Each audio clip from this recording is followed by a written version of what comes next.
Welcome, everybody. It is that time. It's Thursday. It's 8 o'clock. It's time for another episode of the Get Off My Lawn podcast, which is, of course, this is the best show that nobody's watching. So hopefully that changes soon, but it is what it is for now. So that being said, please go ahead and like and share and do all that good stuff that you guys know how to do. Let everybody else know that they need to come hang out with us, or at the very least, they need to catch this after the fact on replay when we're not live. So make sure you're doing that, and drop those comments out there in the live chat so we can see that you're out there. And whether you're watching on YouTube or Facebook, either way, put those comments out there, and we'll get some stuff up on the screen. If you have some questions or some comments that pertain to what we're talking about, we'll put that right up on there in real time, so that almost real time, so that this is so much better than just watching a show on TV or listening to a radio program, which are both good, but I think it's better that you get to interact with us. So let's say hi to who all we have on our panel here. Let me Brady Bunch us here. There we go. Right, here's the story. Nah, I won't sing. You guys don't want that. All right, so real quick, we've got our fully semi-official co-host isn't with us tonight. He may be in later, but he had some stuff going on at work, some figurative fires that he had to put out before he could make it home. So Defense Dad may or may not be in here with us. And Paul, I know you've got to leave at a certain point, so we'll not dawdle too long here. But Patriots out there lipping off already. 3-hour pre-chat. Yeah, for those of you that don't know, I accidentally had this scheduled for the wrong time, and it was scheduled to go live at 5 o'clock apparently through StreamYard here. And then at 5:15 I got a message from my bride, I'm still at work, saying, did you mean to start that at 5? And yeah, of course I did. So I fixed it, moved it back to 8 o'clock. So a lot of folks were in there at 5 thinking we were starting early, so I apologize for the mix-up. All right. So anyway, let's say hi to all of our illustrious panel guests here. We'll pull that back off the screen. First and foremost, up here, if you're watching the screen on the top right corner, on my left, your right, we've got Paul Lathrop joining us. Paul, how are you? Doing great, man. How you doing tonight, bud? Doing great. Of course, Paul is Deputy Director of New Media for Second Amendment Foundation. So glad to have you along tonight for the chat. Thank you, sir. Good to be here, man. Yeah, moving clockwise, directly below Paul, we've got the tactical teacher, everybody's favorite tactical teacher. Also one of Lincoln's two most eligible bachelors, ladies. Travis P. Evans in the house. How are you? Man, I don't even know. How do I follow with that? I mean, seriously, that's just, but no, I appreciate the invite. Thank you very much. And appreciate you, trying to help a guy out here. You just need a good hype man. I'll get you some dates. I'm not guaranteeing that it'll happen. It'll happen. We're going to jump back into the dating pool here soon. Trust me, it's going to happen. But anyway, your window fair season is about over. So if you'd have hit all the little county fairs around, I guarantee you'd have found dates. They might not have quality, but you'd have found dates. At this rate, it's going to be the bingo parlor pretty soon, John. That's all I got to say. So that's for the. I'm not going to go there. But anyway, man, I appreciate the invite. Thank you very much. I think it's going to be a good topic, and I fight for the right to party. That's all I have to say. So that's all that's important. That's all. You got to fight for your right to party. So that's right. Thanks, man. Travis P. Adrock 11 right there for Absolutely, you. You know it. And don't knock the bingo parlor. That's where Mike found his wife. Absolutely. That's right. It happens. That's right. It happens. It's all right. Yep. It's all right. Travis is thinking about going there to meet the ladies, though. So I want to try that. I've never actually tried it. That might be an interesting new scene. The club is so overrated, and a lot of those ladies they're very well off financially, and if you're looking for a sugar mama, Travis, that may be an angle. So all right, no, that's okay. I'm fine. That's all right. That's right. How bad you got that Harley? That's right. We'll know. I mean, he won't ever come out and admit it, but we'll know when he starts dropping videos for like a new Daniel defense rifle or there's something like a Cadillac in the background. We'll know. Travis has a brand new Barrett M1. What is it? There you go. Gold Deagle. Yeah. Yeah, exactly. That's when you guys know I finally arrived. Yeah. Yep. That or somebody's bankrolling him. All right. Well, Travis, thanks for being here. It's a hell of an intro. All right. And then, of course, last but certainly not least, in the lower left-hand corner of the screen, we've got Mike Piwowarski from Arms Room Radio and The Rundown and all the other stuff you do that I can't even keep track of everybody anymore. I tell you what, I feel busy, but every time I get around some of you guys, it seems like I don't even know what busy feels like.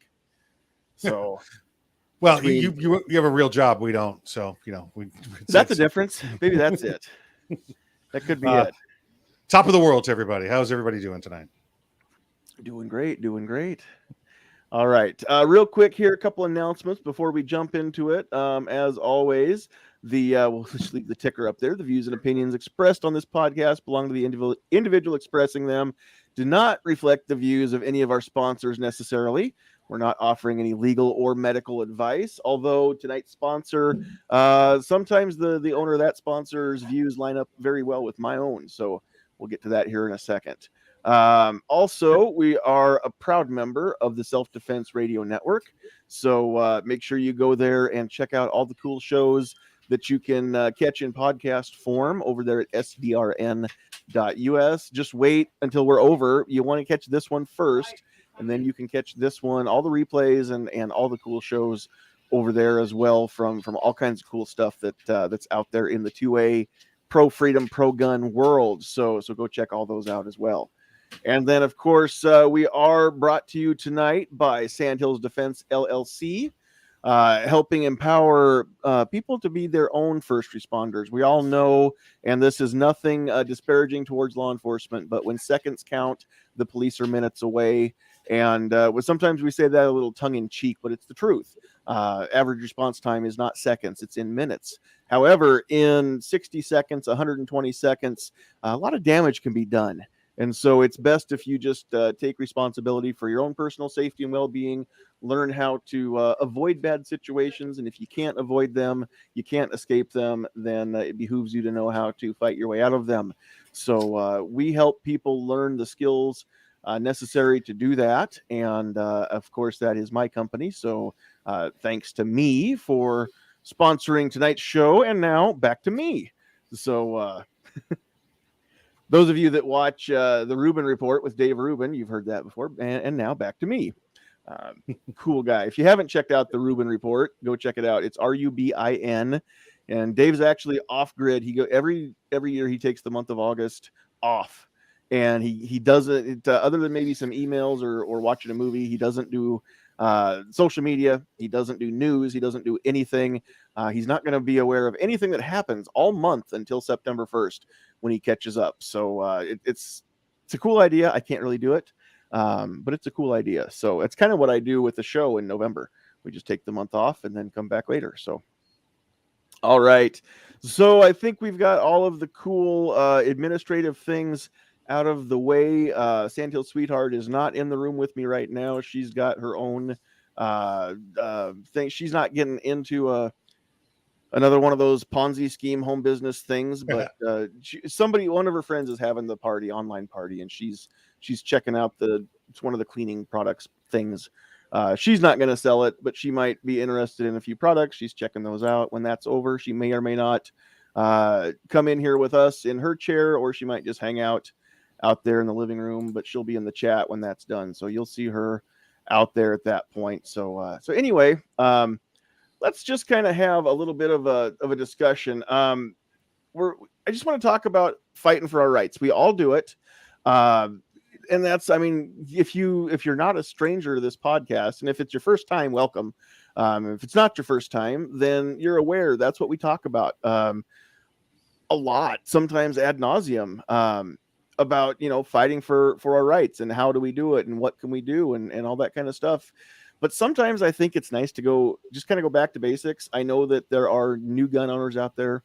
I know that we get new people all the time that check out the show. And sometimes we get people that are kind of unclear, why is this such a big deal? And so I want to have a discussion tonight that even if you out there watching and listening, if you're completely 100% on board with helping fight for our rights to keep and bear arms as American citizens, maybe you've got friends or family members who don't quite understand why it's such a big deal. And to them, it's not as big a hot button as it is to you, as it is to me or the other three guys here on screen. And so let's have a discussion about that so that somebody who maybe doesn't quite get it, maybe we can shed a little light on the subject, a little insight. Of course, we're not here to try and convince anybody or tell them what they should think or what they should care about. But let's talk about why it's important to us. Why do we want to fight for these rights? Why are they worth fighting for? What would happen if we didn't? What would happen if we got complacent, like the anti-gun, far left crowd wishes we would get complacent and stop caring? What might that lead to down the road? A lot of stuff I want to get to tonight. So we're going to start off. We're just going to kind of talk about why it's important, first of all, that we have these discussions, that we share the knowledge, and make sure people are aware that they have rights, and that if we don't fight for them, if we don't exercise them, we are going to lose them. I mean, rights are like muscles. If you don't exercise them, they go away, or they get taken from you. So, and again, I'm not going to call on anybody individually. So let's just have a conversation. What is it about the Second Amendment that is so important to you guys, that is worth being in the fight, as I know all three of you are with me? Well, if I could lead off here real quick. Go for it. Mike and I had a conversation about this earlier today. Well, it was very brief. It wasn't the crux of the show. But Mike, I believe your comment when we were on the bullet earlier was, if all the guns were taken away from everybody in Afghanistan, the person that had a 2x4 with a nail in it would have been the warlord. Yeah. Evil happens in the world. There's no amount of legislation that's going to take away all the evil. The best way to take care of evil is for the majority of the population to be prepared for evil. And let's face it, the best tool that is available right now is a firearm. And so that's why I fight for our rights. And you only have to look as far as England to find out what happens when you give up your right to keep and bear arms. They're going after knives there now, not just firearms. They're going after knives because knives are dangerous. Right. And not just hunting knives or Crocodile Dundee style buoys or something like that. I mean, steak knives. Yeah. Chef knives, all that kind of stuff. Yeah, they want to blunt the ends so that they're not pointy. You can't stab with them anymore. And yeah, I mean, at what point in England are they going to start requiring a chef's license, a permit to possess chef's knives? I mean, how's that going to work? Do you have to show proficiency? You have to prove somewhat like chef? New Jersey, you have to have a permit to take it from the restaurant to your home so you can cook at home. Yeah. Yeah, crazy stuff. And that's going to stop the 3D printers from making up their weapons and selling their weapons, or people just taking sticks and carving their own blades out of them. Essentially, that's what it's. And then eventually, wood's going to be banned, and Well, it's funny. I saw, this is a little off topic, but I saw a fun meme here a week or two ago on Facebook, and it was a great point. I hadn't ever seen it told exactly like this before. You guys have probably all seen it, but it said that a rock in the hands of Cain killed Abel, committed murder, but a rock in the hands of David slew Goliath. The rock was not the problem. It was how it was used or misused that was the problem. And now, I mean, sure, people that want to get into theological discussions, there's always that person that's going to argue that David murdered Goliath, but it was a duel. It was a fair fight. But be that as it may, I mean, again, a rock is just a rock. A hammer is just a hammer. A nail is just a nail. A bullet is just a chunk of lead or copper or something, until it is used for its intended purpose or misused. for unintended purposes, and there's no evil or good attached to any tool, any inanimate object. They can't be good. They can't be bad. They can only be used by somebody who is good or bad. So, for sure. I want to say too, the reason that this is so important to me is because it. I used to be the apathetic person. I used to be the guy that didn't care much. I didn't, I've always hunted. I've always been around guns growing up. I've always had a few in the home here or there of, for one purpose or another. But I never cared about ARs or scary black rifles. I never cared about, specific things like bump stocks or things like that until I realized the overreach that comes along with starting to ban these kind of things. And the left has tried to take slippery slope and turn that into one of those buzzwords that causes eyes to roll at this point, right? We've said slippery slope so many times that they just roll their eyes and they want to pat us on the head and be like, okay, okay, right-wing person, we get it, you and your slippery slope, we've heard it before. But it's true. I mean, that's what happens when you start to ban things. Where do you stop? At what point do you slide all the way to the bottom of this hill and there's nothing left? And why is it important that we have something? But again, let's take this back to in my opinion, the basic premise here is I breathe air. I am alive. Therefore, I have the right to be alive. Right? I mean, that's once I'm alive, I have that right. I have the right to live, and therefore I have the right to keep myself alive. If something tries to take my life, I have the right to defend my own life. I have the right to stay alive. And if I have the right to be alive, and therefore, if I have the right to stay alive, and therefore I have the right to keep myself alive, then therefore, I have the right to use whatever tool I deem necessary to keep myself alive, because I have the right to stay alive, because I have the right to be alive. And this isn't a right that was granted to me by my government or my constitution or anybody else. This is a right that was granted to me based on the fact that I am alive and I breathe air. And there are a few things that we really are, entitled to, and being alive is one of them. And so if I have the right to be alive and stay alive, I have the right to keep myself alive the way that I say I need to keep myself alive. And if at any point anybody, the government or you or somebody else, decides that they want to start to dictate how I can or when I can or if I can keep myself alive, then it's no longer a right. It's become a privilege that I have to ask permission for, and that's not the way it's supposed to be. So if I don't have to ask permission to be alive or stay alive, I shouldn't have to ask permission to keep myself alive, which means that I should be able to use whatever tool that I choose. Now, why is this important going down the road to me? Because we've seen time and time again when government or other authoritarian agents have decided that they want to start picking and choosing who can defend themselves, how they can defend themselves, with what they can defend themselves. It's always been for nefarious reasons. Even when it has started off, couched in the guise of benevolence, right? Goodwill. It's always been said, well, it's for your own protection. You need us to protect you from yourselves.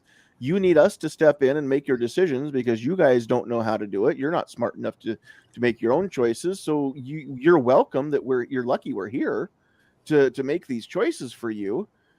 But it's never ended right there. It's always gone on to, well, now that you're defenseless, there's really nothing to stop me from exercising more power than I have a right to exercise over you. And you know what? If I decide that I don't want you to be alive anymore, then there's nothing you can do about it. And we've seen that time and time again in history. And yet there's people out there that want to just stick their head in the sand and say, well, that'll never happen here. Or that can't happen here. Or, do you really think that Joe Biden wants to come and commit genocide? Well, no, I don't. I don't think Joe Biden's smart enough to commit genocide, number one.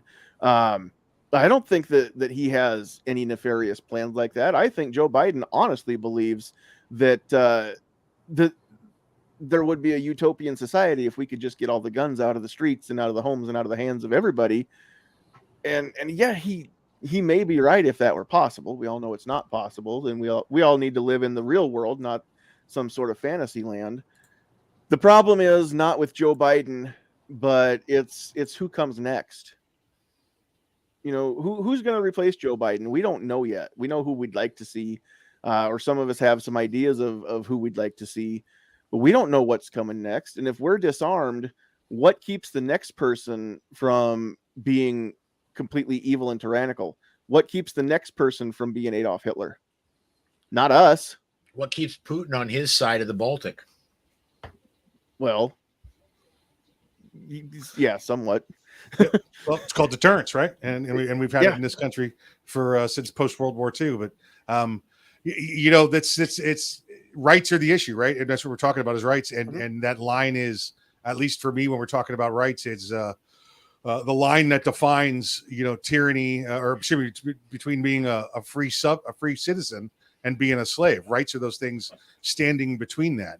And as they continue to chop away at them, and they are, we all know the saying, how do you eat an elephant?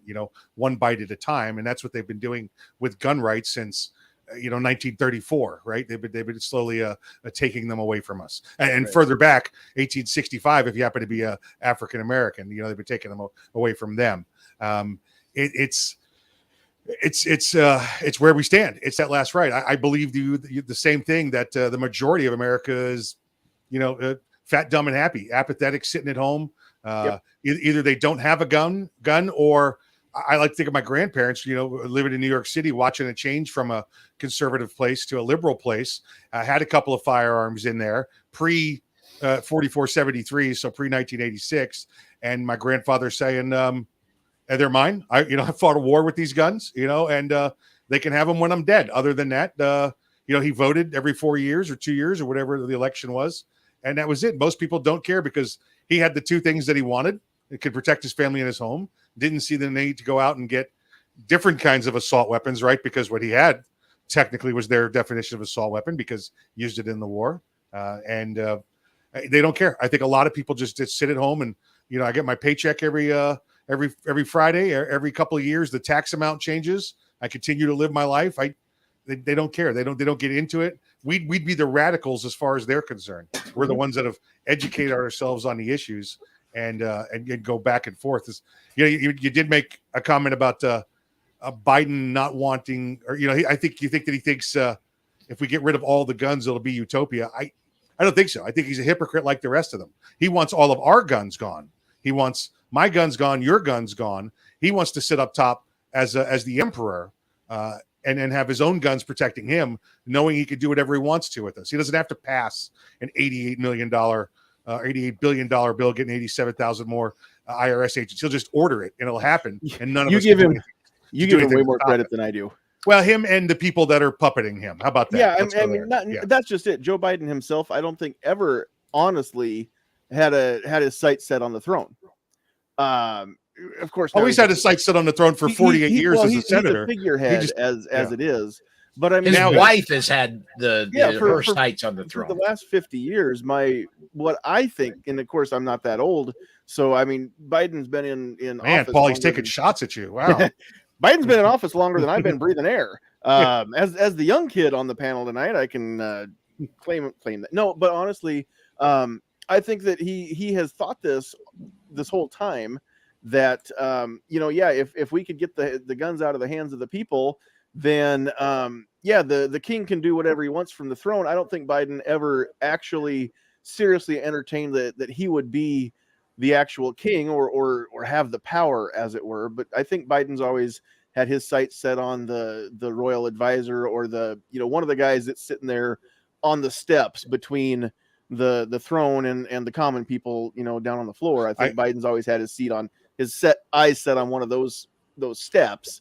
But Yeah, he's run for president, 3 or 4 different times now, and finally got it. I think he's always had his eyes set on the presidency, and now that he has it, he doesn't know he has it.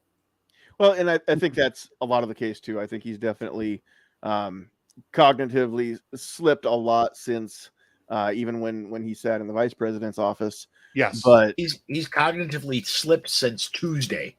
Well, that's true too, and I think even since the primaries in 2020. But be that as it may, I mean, yeah. So it is what it is now, and whether people agree or not, I mean, yeah, he's the sitting president. It's just what it is right now. I still maintain. I'm just going to slip this in because I'm going to slip it in every chance I get on record. We will see what happens on January 21st, 2023. We'll see.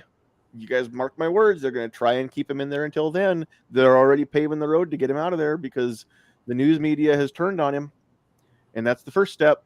Pretty soon they're all going to turn on him, and they'll eat their own, and he'll be no different. But for his sake, as a human being, that sucks. I mean, it sucks that he's getting used. It sucks that he's being, I think, abused right now. And it sucks to see an old guy like that get used the way that he is, whether I actually like him or not. And the hard part is, I don't like the things that he always used to say when he was in charge of his own thoughts. I don't like the things that he says now, but I do feel pity for him because I don't think he said his own words in quite some time. And when he does, you can tell when he says his own words. I mean, he trips over them, yeah. But when he goes off script, then yeah, those are the things that he remembers that he's been against or he's been for this whole time. But then he always talks about how he's going to get in trouble for doing it too.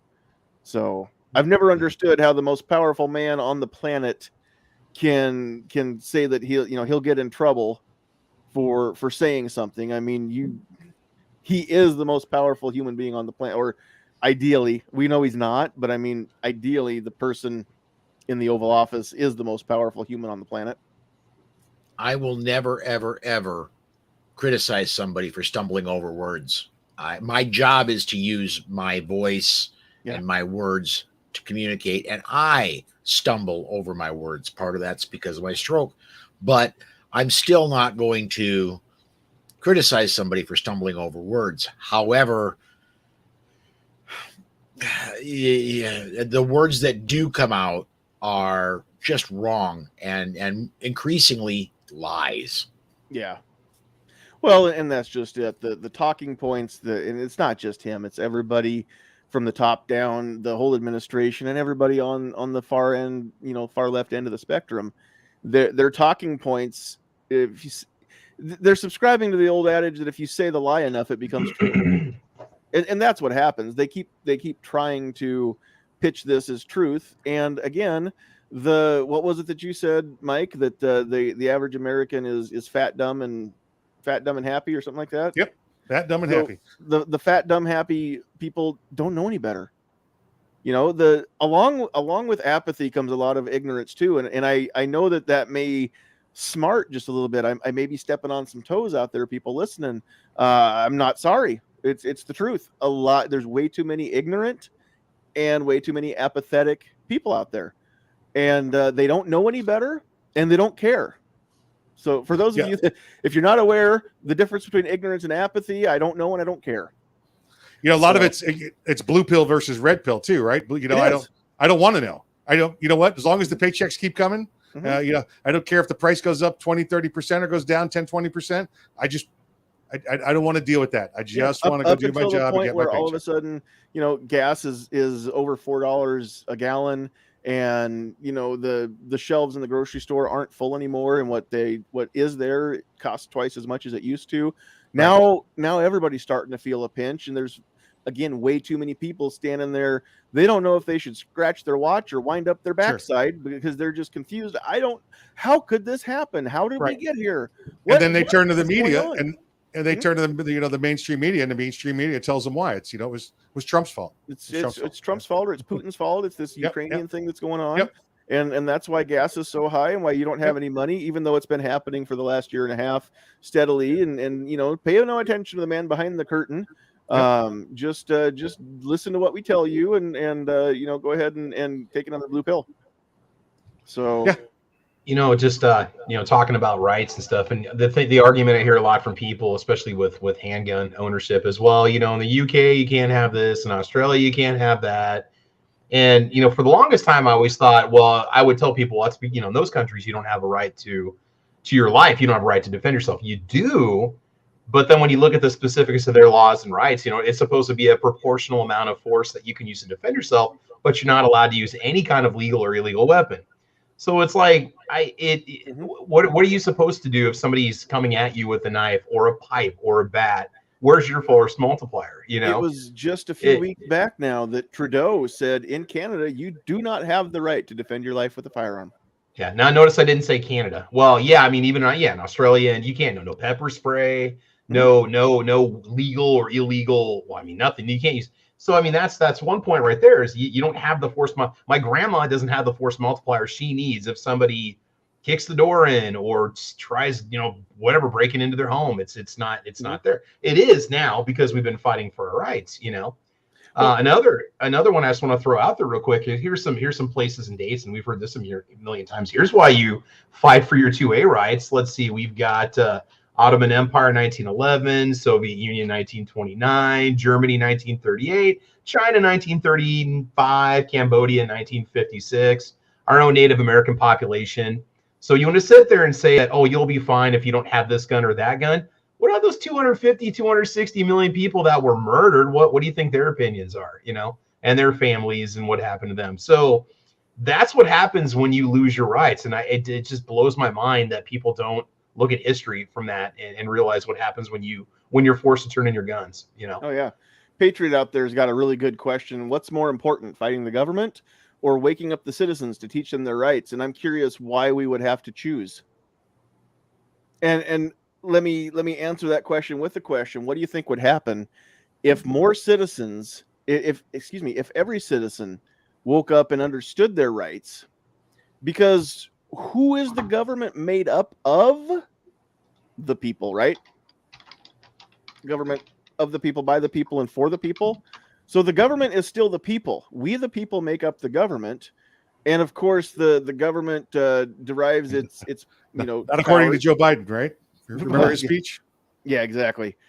I forgot exactly how he said it, but I mean, the fact of the matter is that if every citizen understood the rights and why it was so important to again fight for them so that we don't lose them, there would be no fight against the government, because the government would also understand, other than a few oligarchs.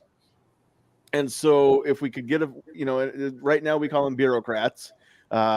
In Moscow, they're mostly oligarchs now, but at the same time, I mean, I don't see a real big difference between them. That's the bureaucracy would turn into an oligarchy. And for those of you that don't understand what the difference is, we're not going to get into it tonight, but you should go check out the differences in governments around the world and what oligarchy is and the difference between democracy and constitutional republic. Democracy says that if half plus one of the people think that you should die, then they will kill you. If three of us, if Mike and Paul and I all voted to go to Travis's house and take all of his stuff, then that's democracy right there. Travis doesn't have a say to his stuff because the majority said otherwise. And then, of course, Travis wouldn't have any representation. That's not fair. That's why we're not a democracy, kids. John, could you argue that we are an oligarchy? Well, I mean, with the bureaucracies the way that they are. Yeah. And I keep seeing more and more these bureaus are getting bolder. Every one of them, the IRS is becoming emboldened. The ATF is running just roughshod over people lately. The FBI, I mean, again, we're not going to get into the super current events here, but we've seen just in the last couple of days the Justice Department misusing the FBI to go do stuff, and just wait till more info comes out on that as time goes on here. Today's attack on the FBI building, timely, huh? Yeah. I mean, and it's just, so again, I'm not going to say that we need to attack any of these people. Of course, the fight that I'm talking about isn't sticks and stones or slinging lead. It's knowledge. It's in the courts. It's Supreme Court with the laws and the legislations and all that. But it's really easy to legislate away people's rights when they don't even know that they have them. or they don't know why they're important. And that's why it we've seen in the last 50 years the civics and social studies classes in schools have just gotten completely watered down to the point where they're not even taught really, in a or lot of districts rewritten now, completely. or just completely rewritten, or they pick and choose what parts they want to Yep. share with the students, and then to the point where Alex Jones can get fined for saying that Sandy Hook never happened, but at the same time, teachers are applauded in certain districts for teaching that the Holocaust was no big deal. Just gloss over it and say, well, the Germans, we fought the Germans and they just tried to take some land that wasn't theirs, and that was it. And that was it. I mean, it's I know that not every school system is teaching that, but we've heard the horror stories. We know the outliers, we know the instances where that has happened. And so I mean, that's again where the education, the paying attention to history, or else we're doomed to repeat it, all this stuff comes into play. So when it comes back around to what's more important, fighting the government or making people aware of their rights, so I don't think we have a fight with the government, or not near as much of a fight if people knew their rights, because once they realize what they're giving up, or what they start to refuse to give it up, government changes, right? With people realize it's not just the right to keep and bear arms, it's not just the right to defend myself, it's the right to it's the right to vote, it's the right to make decisions for myself. That's the hard part. That's where all this comes down to for me personally. That one of the biggest struggles I have is trying to figure out the way to get people to stop abdicating their decision making. How do you get people to wake up and realize that they need to take responsibility not only for their own safety and their own well-being, they need to take responsibility for their own decisions and their own actions. And then once people do, because we know a lot of we know within this panel and out there in the comments, I know all of people who heaven forbid somebody else tell them what to do, right? We don't like being told what to do as patriotic people, as gun owning Americans. We like to be left alone, get off my lawn, right?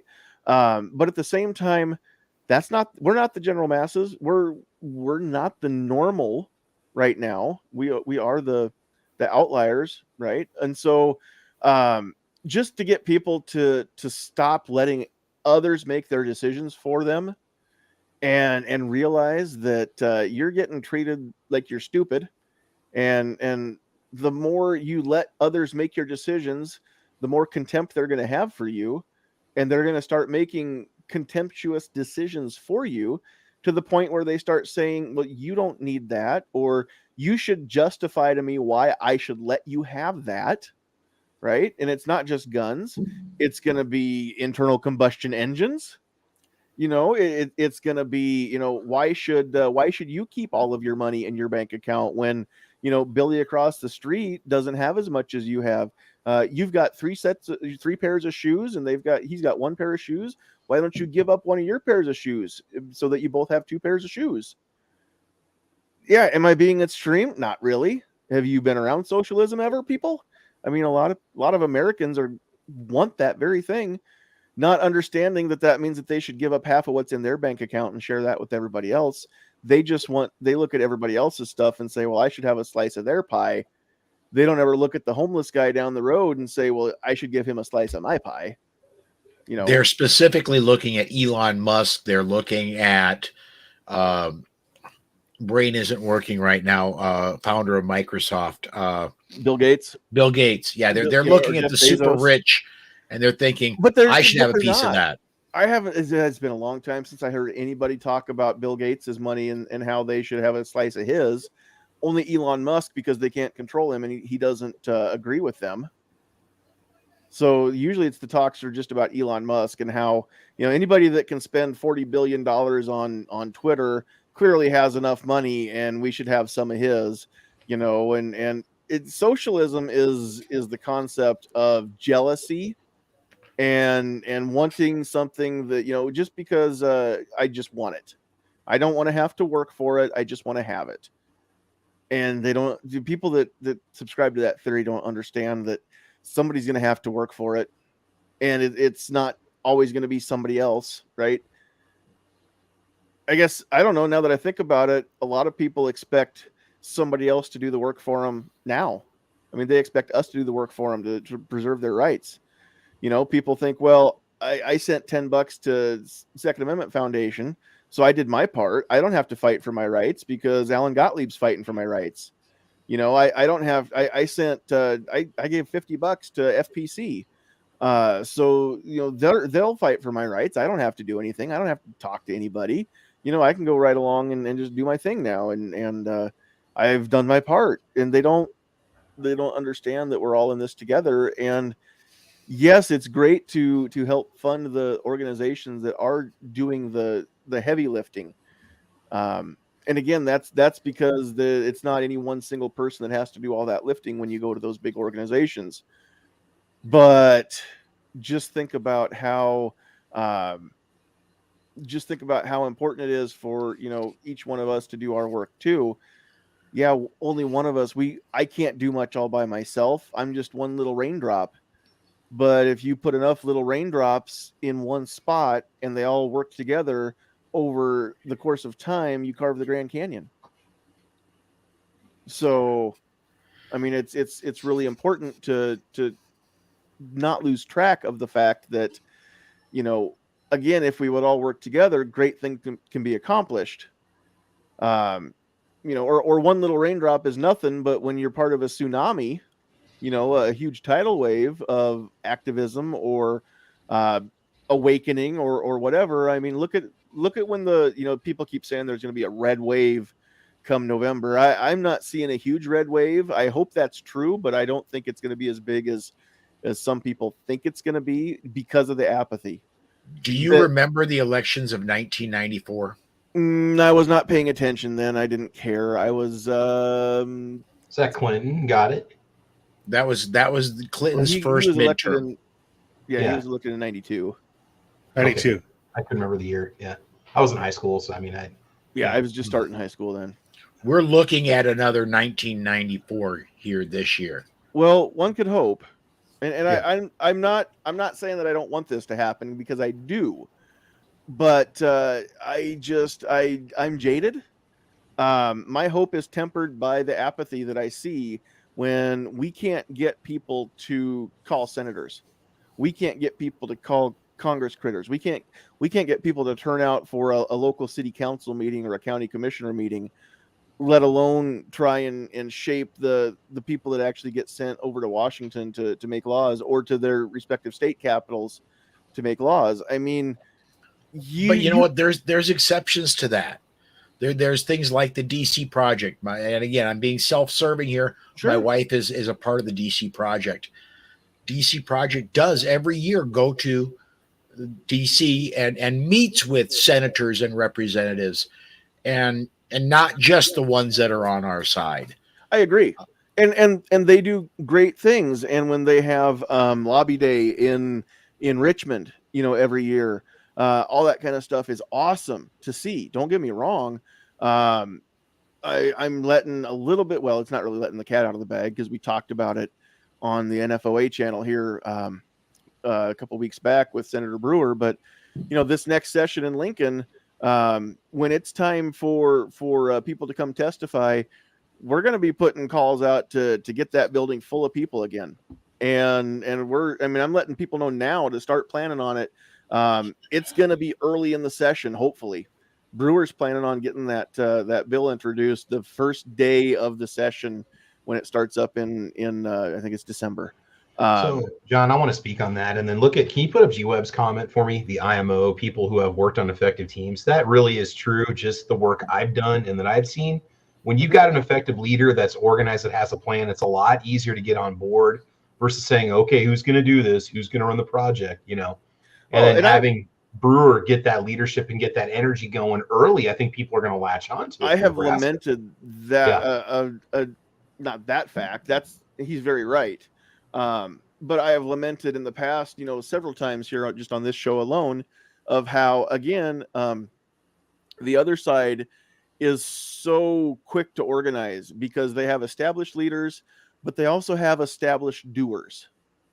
And a leader is not anything without the doers. The leader is only one person. You can't lead it, without other people to help do, right? Somebody's got to direct and somebody's got to say, go do this. And then you need a lot of people underneath to go do it. Now, great leaders, of course, lead from the front, not talking about that, but I'm talking about, a general can't win a war without soldiers, right? Just one general can't win a war, but a great general with great tactics can say, go do this, and then the doers go do it and execute the plan. And that's great. So the left is great about organizing and establishing who's the leader and who are the doers. And we all want to be leaders. It's just part of, I think, our makeup as patriotic Americans, but also as independent thinkers. We don't like people telling us what to do. We don't want the government telling us what to do. We don't want somebody else telling us what to do. And especially those of us that never served, in the military or any other rank and file organization where, the chain of command hasn't been drilled into some of us the way it has a lot of people too. And so, and some people get out and they don't want to be told what to do anymore. I mean, I know that's not a lot of them. They would if they, that sense of duty. But the thing is, we need to establish who are the leaders, who are the doers, right? And then we need to not have that, well, I want to do this, but I want to do it my way. Well, that's fine, but I told you to do it my way. And then we argue over what's the right way to do it. How should we do it? Should we use Glocks or 1911s? Should we lose ourselves over so many little quibbly things while we're busy arguing over that kind of stuff. They've already torn down statues and passed laws and put, fences up around Capitol buildings. And we're standing there. Again, we don't know if we should scratch our watch or wind our butt.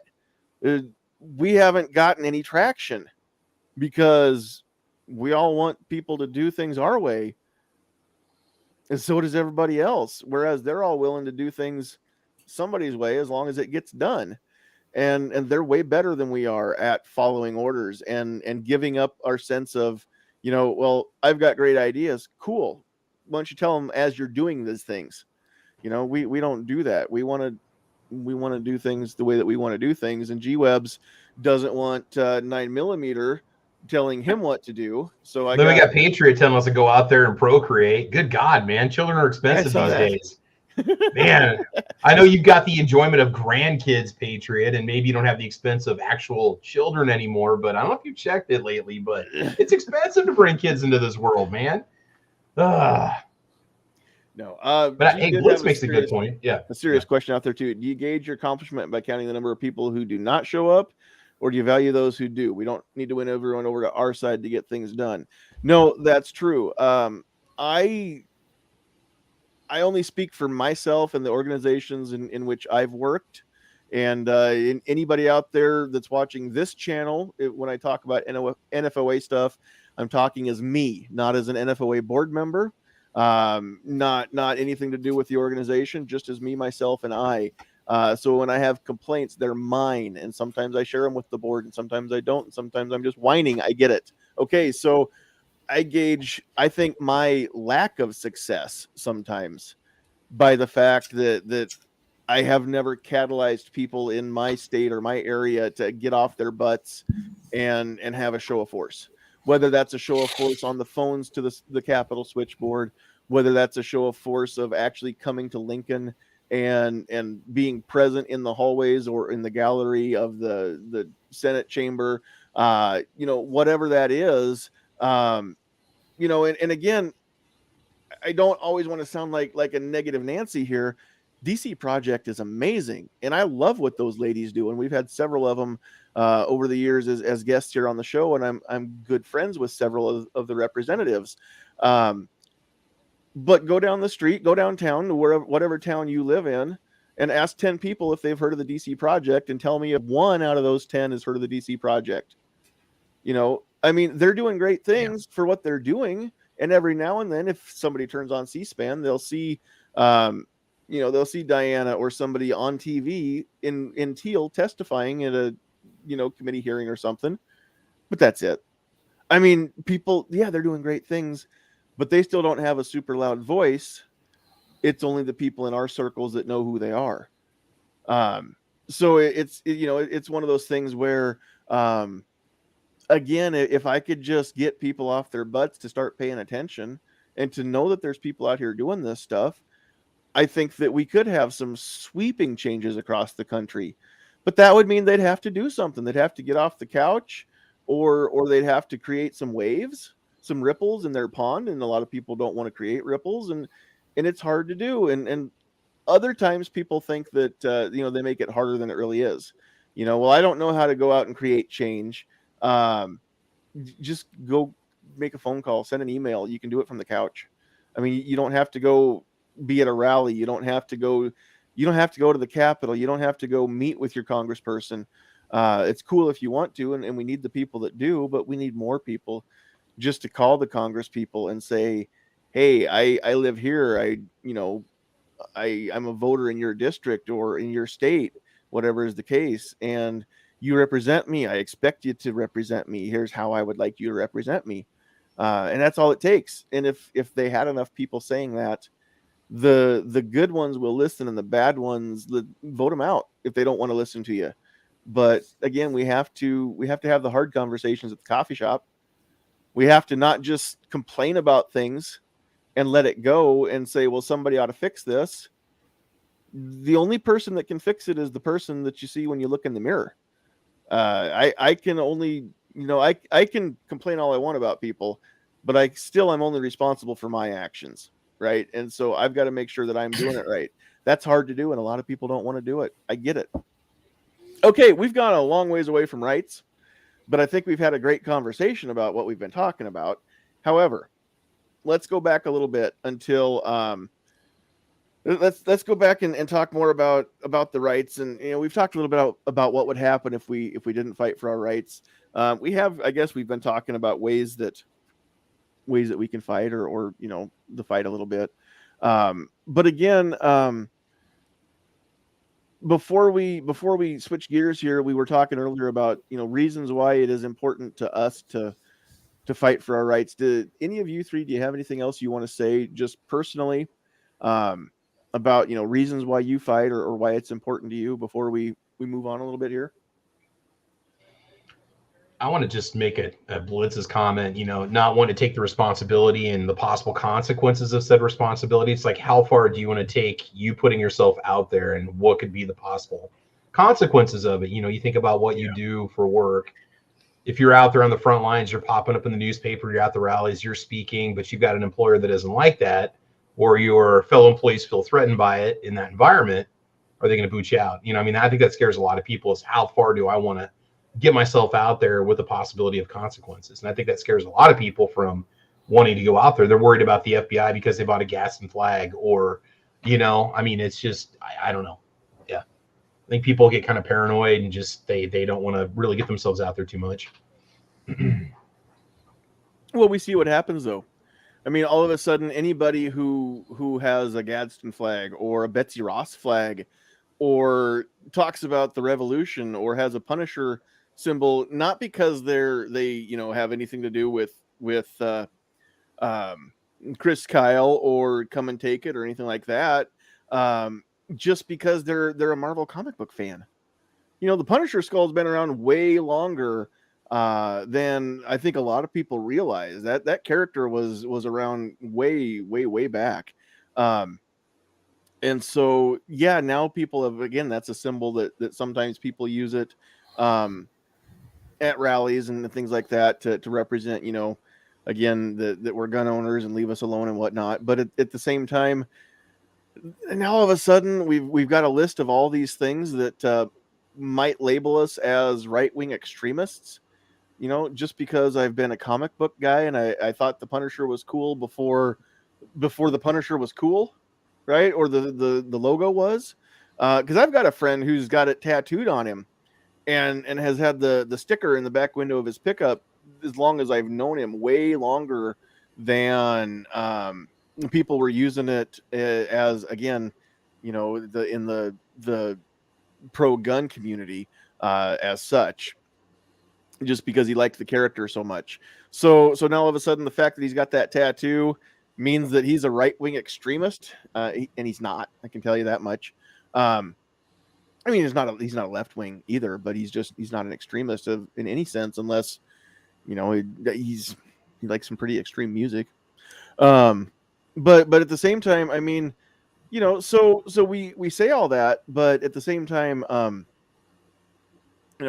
now all of a sudden, all these people are getting targeted, and look what happens. Look what happens if you just went along with the flow of traffic and the crowd, and you walked into the Capitol building on January 6th, and you didn't do anything, you didn't touch anything, you just took some pictures and then you left, but your face got put on the cameras, and now you're getting investigated or possibly incarcerated. People put in solitary confinement simply for going into Nancy Pelosi's office and smoking a joint or a cigarette or whatever it was. So why they're making examples of these people, plain and simple. Anybody that says otherwise is flat out wrong. They're trying to discourage people from standing up for themselves, for their rights, for their country. They're trying to discourage people from making waves, from rocking the boat, right? And so what do we want to do? We want to make examples of some of these people so everybody else sees how much it's going to hurt if you don't just put your head down and go along with us. So why is it that people are afraid to put that Gadsden flag out now? Why is it that people are afraid to put some of the stuff up on social media that they used to? Why are people pulling stuff down off of social media, and not the stuff that Facebook or Twitter are, the ones that are getting banned, but the people that are doing it voluntarily because they don't want that out there anymore? Why is it that people all of a sudden are getting to be afraid of exercising their First Amendment rights to say whatever they want to say and speak out against their government? I think what they're doing is wrong, but it's working. So yeah, I'm right there with you. I'm going to speak for me. The reason I don't post very much on social media, specifically Facebook, is I use Facebook for my work. I cannot afford to catch a ban. Yeah. And so same. And I have. You guys know that. I caught a ban right before the hearing on constitutional carry here in Nebraska earlier this year, and I couldn't put any posts up when that was going on the NFOA page. So luckily Trish was able to do that, because NFOA's page wasn't taken out of commission, just me. So I had her take me off as an admin for a while until it was cleared up, and she covered me for it. But yeah, I mean, it sucks when again, all I did was say something I shouldn't have, and I understand where they're coming from. If they would have asked me, they'd probably understand where I was coming from too, and understood. But I get it, whatever. That's in the past. But I'm with you, Paul. We have to try to keep our noses clean when all of a sudden we do represent more people than just ourselves, or organizations that are bigger than just ourselves. And yeah, if Sandhills Media got taken down or whatever, it'd suck for me. And I'd like to hope it would suck for a couple of you out there, but in the great scheme of things, that's not that big of a deal. I mean, I could come back later on under a different name or whatnot and try it again. But if NFOA got taken off of Facebook, or if SAF got taken off of Facebook, or Arms Room Radio page gets taken down, or the Rundown or anything like that, okay, now all of a sudden, now there are a lot of ears that aren't going to hear the words that they need to hear, or a lot of eyes that aren't going to read the words. The Rundown did get taken off of YouTube, I believe, didn't it? Yeah, they don't like a lot of stuff I say on there, so we have to dance around those clowns. But I think a lot of us have to deal with the businesses and have to put up with their nonsense. I think a lot of the individuals, maybe even not social media, because remember, social media, you got to worry about your kid's school looking at your stuff, and potential employers. That's there forever. I think a lot of people don't put the flags up or don't put the stickers on their trucks, and because they just don't want to deal with people's crap. I just, got my personal beliefs. I don't care what you care. And I'm not going to put it up because I don't want you delaying me and my family going to the Applebee's tonight. Mm-hmm.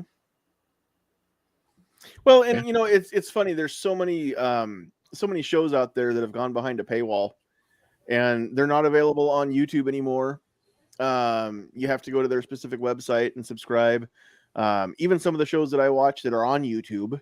I love the News and Why It Matters. It's one of the places where I get my news, and it's on the Blaze, but they've got their own YouTube channel as well now. It's with Sarah Gonzalez. But when they start talking about the coronavirus or things like that, or the election, there's certain topics that they know that YouTube's going to hit them for.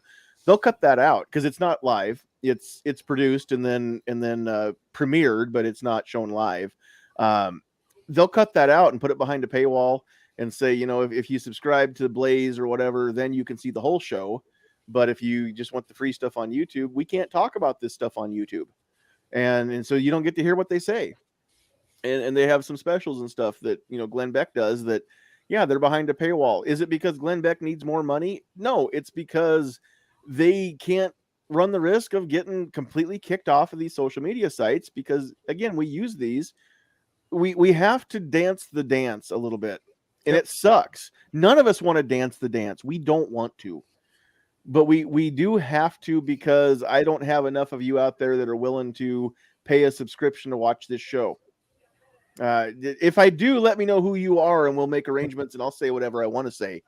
But I don't think I do. I don't think they're out there right now. Spartan 6, direct to Spartan 6.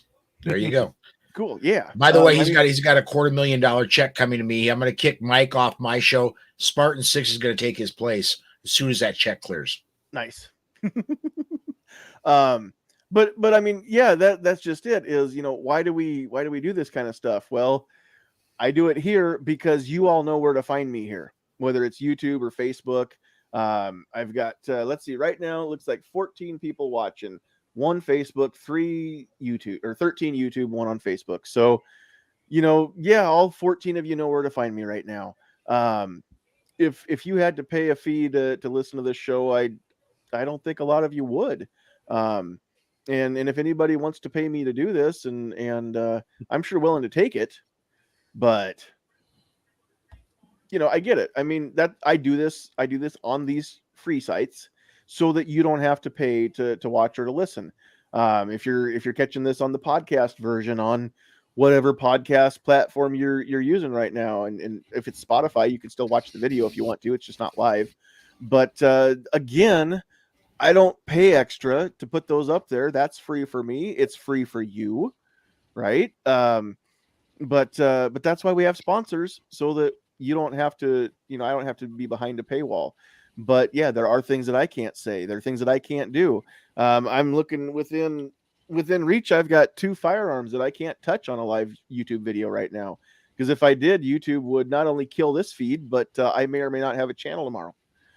So I can't bring them into camera. The one that's behind Mike's head there, and there's usually one behind Travis too. They're cool. They can be there. You just can't touch them. YouTube has these rules because some idiot decided to live stream himself shooting up what was it, the synagogue or the mosque? Ever since then, it was the guy in Christchurch, New Zealand, wasn't it? Since that happened, YouTube has said you can't touch firearms in live videos, or they will pull them. They'll kill them. You can touch them, and that's no joke. It's less than 30 seconds. Yeah, I mean, Travis does a lot of cool stuff that's produced videos. None of it's live. Anything Travis does live, he doesn't touch a gun, same as this show. Why is that? Why do we complain about that? Because again, it sucks. I can't show off something cool on my live show that I just bought or just picked up or whatever. And I've got limited time in my week to squeeze stuff in. That's why you don't see many other videos from me anymore besides these. Just because I flat out, when I get a few free minutes, I'm lazy and I don't want to go make a video. I want to sit for a little bit. I've got a full-time job, and I've got my DJ business, and I've got this business, and then I hang out with you guys on Thursday nights, and I love all the stuff I'm doing. I don't have room for much else. That's all. NFOA stuff. We know when the legislative session starts back up, I'm a lot busier with NFOA stuff too. It's fun. It's awesome. I'm going to put the plug in now. I'm going to be running again for board of directors for NFOA this fall. So if you're a Nebraskan and you have voting privileges, please remember me when it comes time to vote for board members. But that'll be coming up here in another month or two. But yeah, I mean, it's there's so many people out there that are just afraid to stand up and be counted, right? Because it's the nail that sticks up that gets hammered down. And some of us are willing to take on that hammering, and some people aren't. Some people can't take it. I get it. Some people. Are you saying some of us like getting hammered? No. Looking at the bottles behind Mike. I know a guy. I'm not naming names. It's all props. Not naming names here, pointing at anybody, but it's all props. It's just that's right. That's why they're all. That's why they're all. They're all partial bottles. Green screen. It's all green screen. Nothing's been sampled. See, now that he can touch on camera. Green screen. Green screen. It's all right. Right. I'll give you $1 if you take a big old swig of it. Don't tease him with a good time. It's the Maglite flask. Is that what that is? Maglite? Is that... I'll drink to that. Yeah. Oh, gotcha. Okay. Awesome.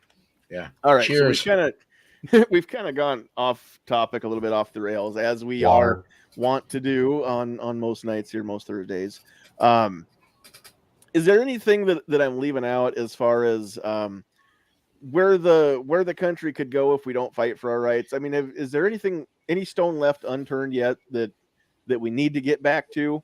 Otherwise, we can kind of start wrapping things up and just kind of have an early night if we need to. Well, if I could, I've brought this up many times on my show, but let's say that the gun, let's say Beto O'Rourke has his best dream come true and all guns are outlawed. Well, there's still a lot of guns out there. Let's say his absolute best dream comes true and all guns disappear and they've been uninvented, something that cannot happen. Somebody's going to invent them. Let's say that knowledge gets wiped out. What's going to happen is that the 18 to 20-year-olds that can handle a big damn baseball bat will rule the streets. And the 18 to 20-year-old is going to take down your door. And oh my goodness, that 16-year-old young girl, that looks really nice. She used to be your daughter. Now she's my property. Right. That's what's going to happen. Yeah. I mean, you don't need guns to project force. We've seen that time and time again. And force was projected way longer than in history than when gunpowder was invented. But, I just thought about, the movie, what is that? Warriors Come Out and Play. Mm-hmm. They didn't need guns. The knife attack in London 2-3 years ago. Mm-hmm. Remember the knife on the bridge and then through the bar? And they fought the guy off with a damn narwhal tusk they took off the wall. Okay, the chef grabbed it off the wall of the hotel. It was a knife versus a narwhal tusk. I mean, the best part of the whole story was that, and now I'm curious though, has anybody actually put a measure forth to ban narwhals? Oh, it's coming. It's coming. That's probably considered a dangerous weapon under UK law. I'm sure. Probably they probably passed it and banned it right after. You can't have a narwhal or a swordfish on that's your wall considered anymore. that would not be a what do they call it? A measurable amount of force. That'd be a force multiplier, which would be illegal. So it wouldn't be giving a comparable amount of defense. It would be an advantage. So therefore, you'd be guilty. Yeah. So they'd probably feed you to a whale or something. I don't know. Just last December in Waukesha, Wisconsin. With the Ford Explorer, whatever it was. I mean, Ford Edge, I believe it was. Yeah. People don't need a firearm to do a lot of damage in a small amount of time. We all know that. And the thing is, again, those of you out there that think that we're evil bigots, that only we value our rights and our guns more than we value your children's lives. First of all, that is categorically untrue, and I'll speak for everybody on this panel. That none of us here believe that your child's life is not worth everything. trust me, we probably value your child's life as much as you do, or darn close to it, as much as we can without it being our own child. Now, what happens is you and we don't agree on the correct, proper method to keep that child safe. That's all. We want your child to be safe. We want you to take responsibility for keeping your child safe. And we think that the best tool for that is the equal or greater force than what somebody who would make your child unsafe is going to employ. They don't care about laws. They're going to have guns. If they're going to have guns, then we damn well better have them too. Simple as that. Yeah. And if the government's going to get tyrannical and try and push us around, then we better have ours too. And don't tell me that we don't have F-16s or nukes, and that's what it's going to take. Because look at what the goat herders in bathrobes and chanclas over in Afghanistan, herding goats, carrying AK-47s. Look what they've done to the two greatest militaries of the 20th and 21st centuries. Look what the people of Ukraine have done to Russia just this year. And I tell you what, shameless plug for NFOA. If you want to hear some of the stuff, some of the stats, one of our state senators, Senator Brewer, who he's our constitutional carry champion senator. He put the bill in this last time. He's going to put the bill in this time. Just the most recent online town hall on Nebraska Firearms Owners Association YouTube and Facebook pages. Brewer was over there, made a personal trip over there, saw a lot of stuff, stayed in the home with some family. They have no electricity. If fighting's not over by the time it gets cold, they're going to be pushed out of their home because they can't stay there without heat. And met some really cool people over there. But the thing is, he went to where the fighting is. He's a combat veteran, 2 Purple Hearts. He's been in the crap. He knows what he's doing over there. And he came and talked to us on our last online town hall, and he was talking about the casualty counts, as close as he can get to actual numbers, not things from the news, not things that are inflated to make one side look better than the other, but the actual numbers as close as he can get with his intel sources, that, you know, the stuff that he can share. I tell you what, it's just crazy what those untrained people or the small army of people in Ukraine have done to hold their ground. But again, it's a lot different when you're fighting for your home than it is when you're fighting in somebody else's backyard halfway around the world, right, Mike? I mean, you've been to the places halfway around the world. It's a whole different ball of wax when you're hunkered down in your house or your basement holding your ground. Yeah, you know, a lot of it is not to burst bubbles or anything. A lot of it's the rules of engagement as well.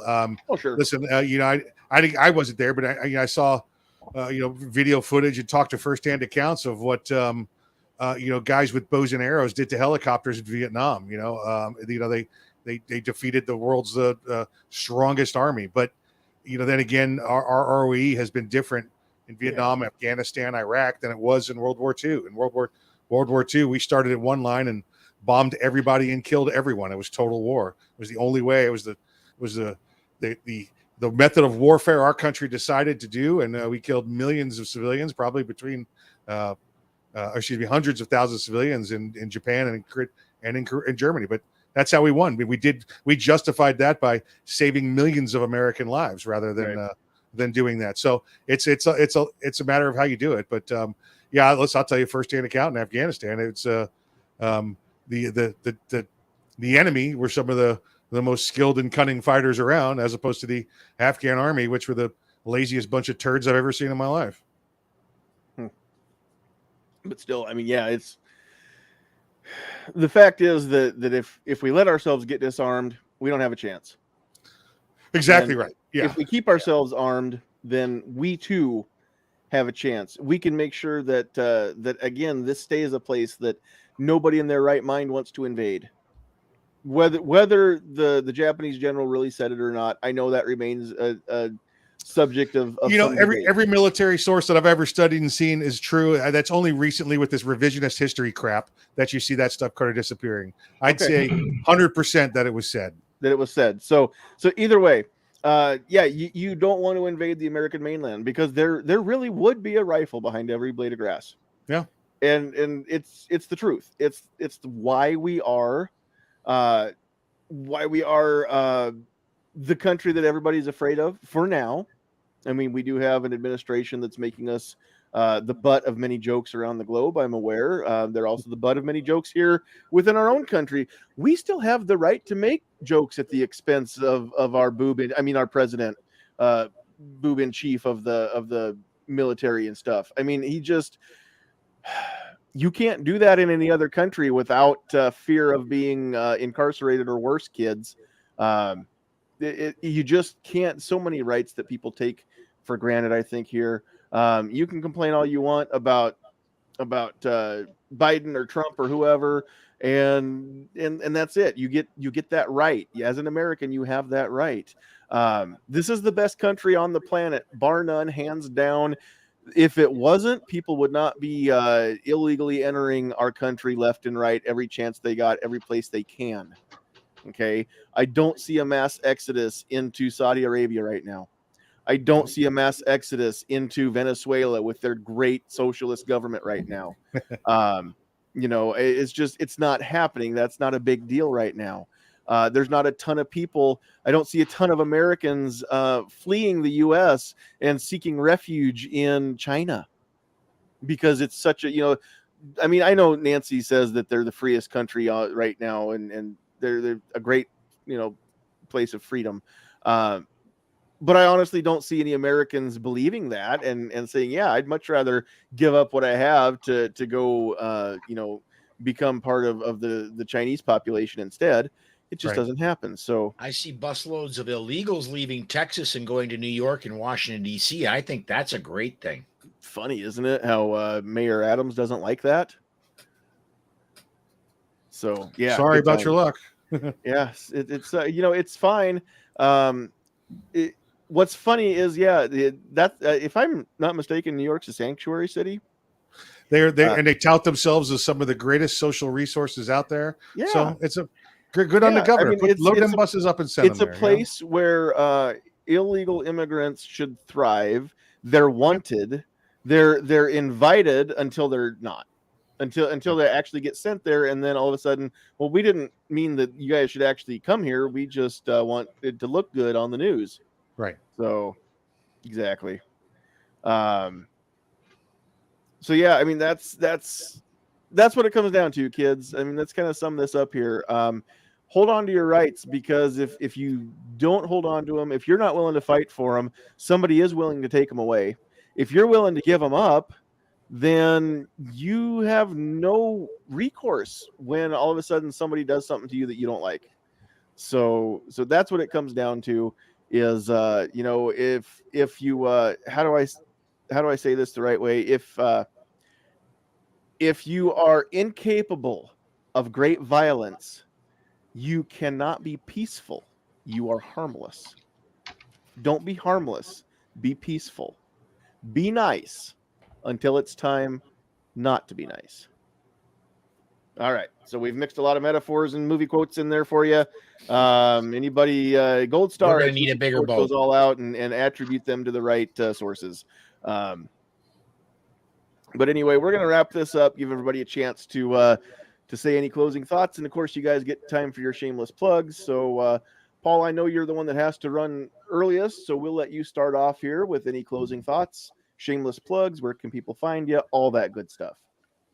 Shameless plug. And this is different from what I normally do for my shameless plug. I would like to plug Gun Rights Policy Conference.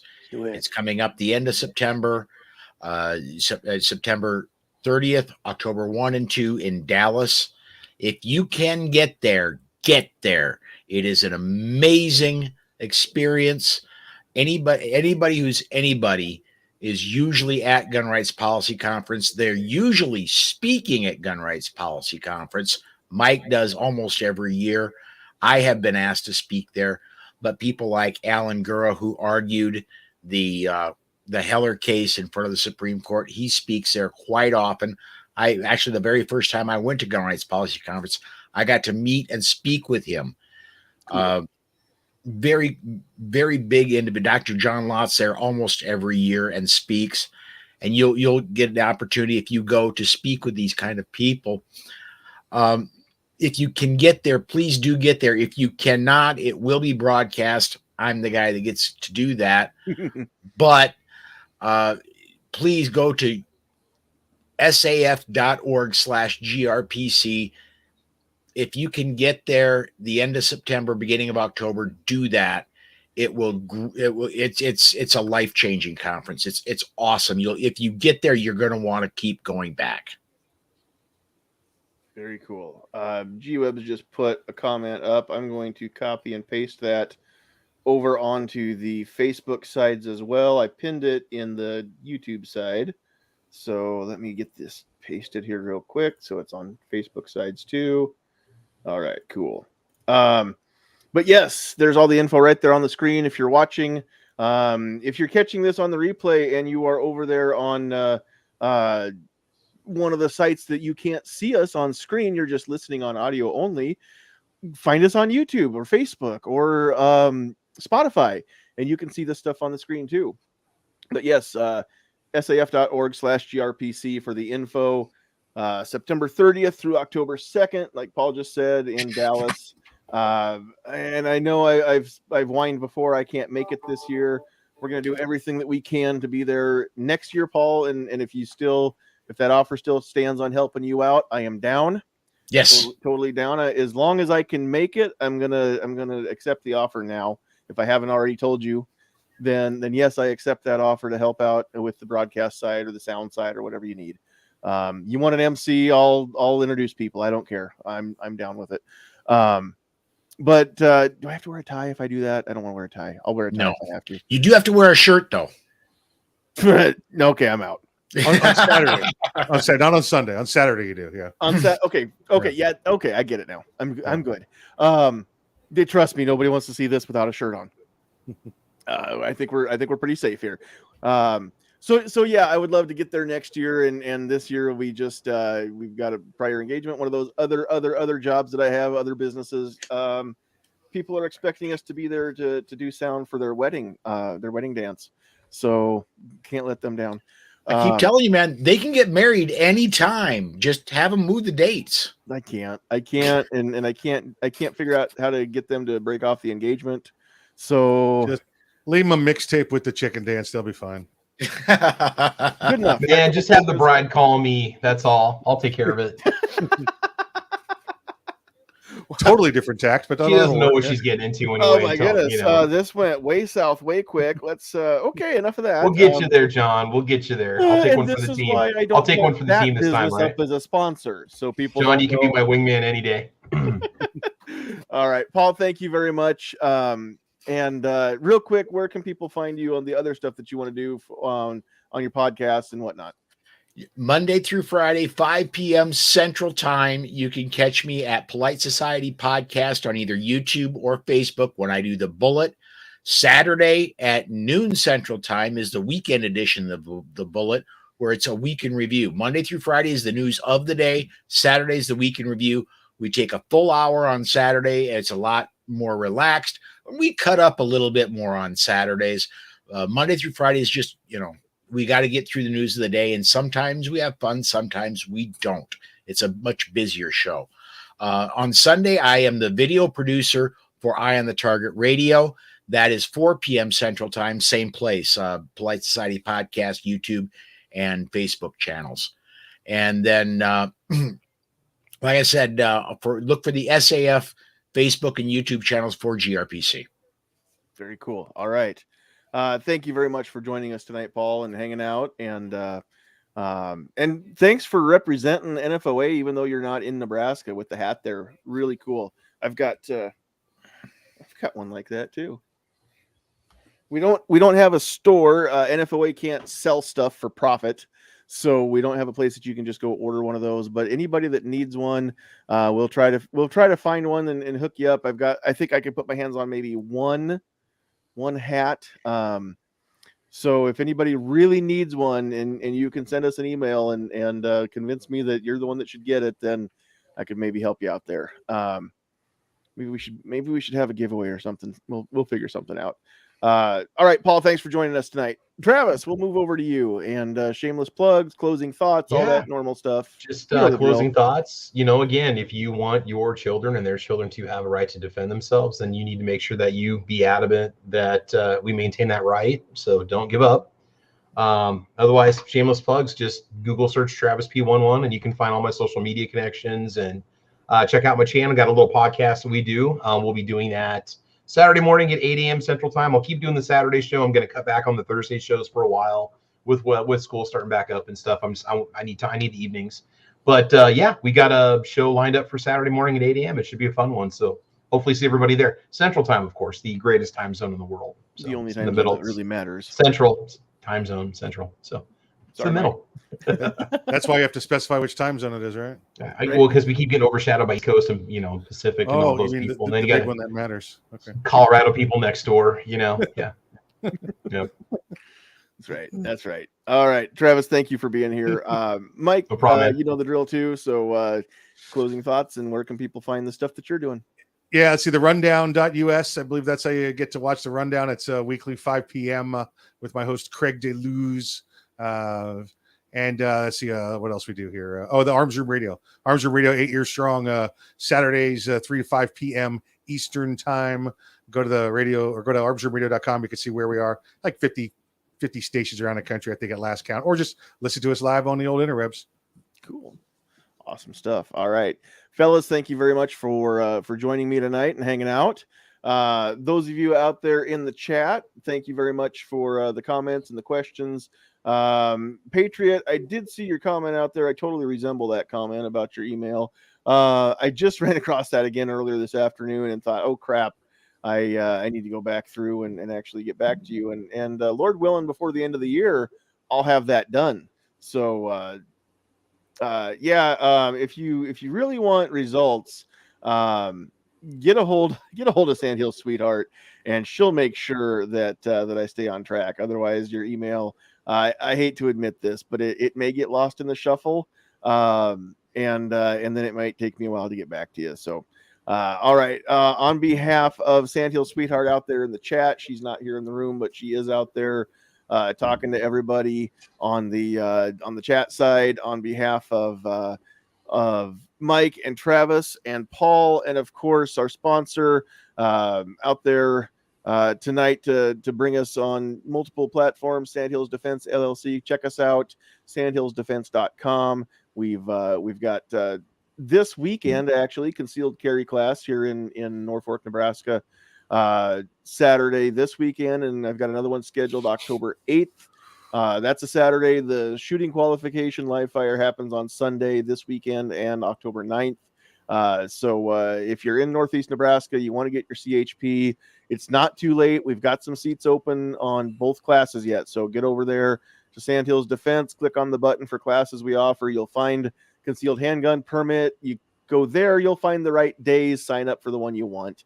It's that simple. That's all there is to it. If you have questions, call us or text us 402-851-0726. Thanks everybody for joining us. We love you. God bless you. Fight for your right to party. Fight for your right to keep and bear arms. Fight for your right to stay free. That's what it comes down to. The only reason why everybody fights to get into this country is because they have freedoms to do things that they can't do where they came from. If you lose those, we're just like the places that they're leaving, and you'll wish you didn't live here too. So keep that in mind. Go vote. Go do something. If you don't know what to do, ask one of us. Reach out. We'll help you get started. It's really as simple as sending an email or making a phone call. That is huge. If I could get enough of you to do it, then huge things will happen. So be one of the little drops in that huge tidal wave. That's all I'm asking you to do. Be one little drop in the tidal wave. That's it, guys. Have a great night. Check out GRPC. Check out Arms Room Radio. Check out Travis P11 and Caliber Corner. Check out Polite Society Podcast. All the shows there over on that page of the bullet. Eye on the Target Radio. All that great stuff. And of course, we'll see you next week, Thursday night, 8 o'clock Central Time, We're going to talk about New Jersey and the rest of the country as well, but we're going to have Teresa Einacker and Tony Simon with us next week. So don't miss it. We'll see you there. It's time, though. You got to get out of here. Get off my lawn.